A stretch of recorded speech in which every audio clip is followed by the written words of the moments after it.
Hi again, everybody. I'm Terry Vanderbeck with Sanford Sports, joined today by registered dietitian, sports nutrition guru, Lizzie Kasparek. Lizzie, how are you? Hi, I'm doing great, thanks. Good. Glad to see you here at the Sanford Pentagon Heritage Court, host of some upcoming conference basketball tournaments, state basketball championships, a lot of cool stuff going on. And so what we're trying to do at Sanford Sports is prepare those athletes and those coaches and those parents to perform their best. They've been working maybe their whole year or their whole career for this moment, and we want to help them capitalize on that. So we're going to talk food today with Lizzie. So Lizzie, we are obviously late in a long season and an unusual season, but certainly sports nutrition gets complicated as the year goes on, and a lot of folks end up losing weight. Maybe they're not able to do as much strength and conditioning during the season, or they play a lot of minutes and they just can't have enough calories to stay in the same shape they were at. As we get late in the season, pre-tournament time, what can people do to mitigate the losses, and especially that would translate into their performance dropping? Yeah, I think some key things that athletes need to kind of think about are eating every couple hours.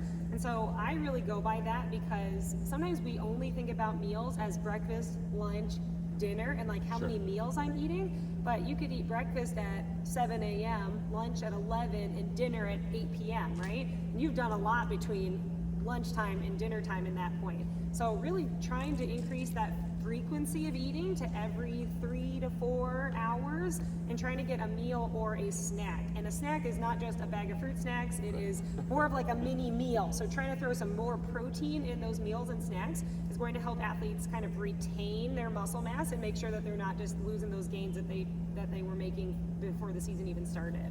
Sure. Give us a couple examples. You talk about snacks a lot, but you just said not fruit snacks.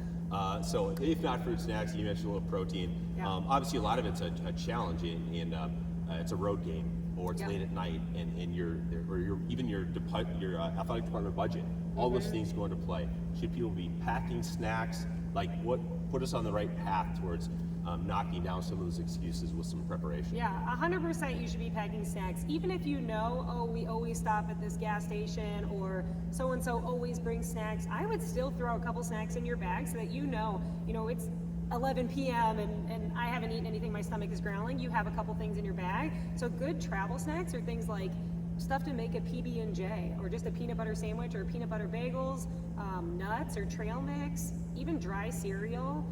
Fresh fruit or dried fruit are another great examples. I like those Jif to go, or like the little to go peanut butter packets. Those are all great options. So turkey jerky or beef jerky, that's another good one for protein. So there's a lot of stuff that you can pack with you, but I would have a couple different snack options for each day, because you might get hungry when you don't have that chance to actually stop. Sure.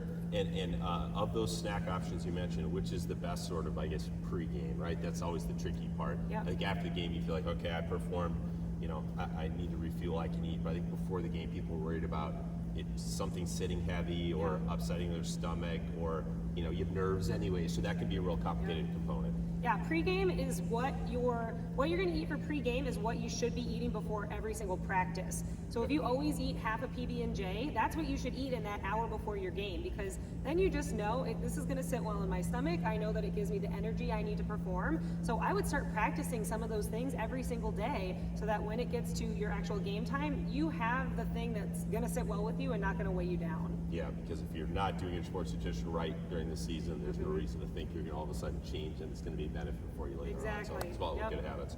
Awesome. We'll be back again shortly with more March Madness sports nutrition advice from Lizzie Kasparek. Thanks for watching.